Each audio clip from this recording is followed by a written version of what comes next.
Hi guys, what's going on? It's the Digital Tutor here with another step-by-step tutorial. And in today's video, I'm just going to show you how to clear your cache in Google Chrome. And this helps do it in 2021. If you find this helpful, please drop a like and leave a comment below.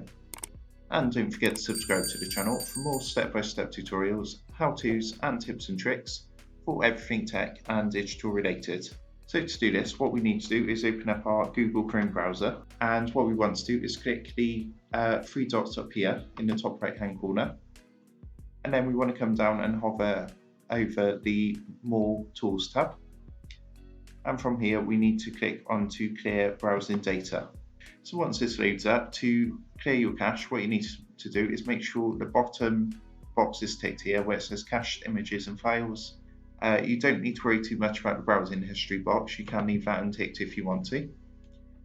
And then what you need to do is select the time range that you want to clear the cache from. So you can clear the last hour, you can do it for the last 7 days, or you can do it full time, or it's up to you really, however much you want to delete.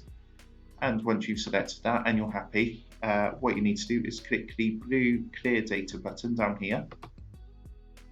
And you'll see that's gone ahead and deleted the cache from Google Chrome. So I hope you found that helpful, and if that did help, please drop a like and leave a comment below. Also, if you want to help support the Digital Tutors channel, there is a link in the video description below, where you'll be able to buy the team here a cup of coffee. Thanks for watching, and I'll see you in the next one.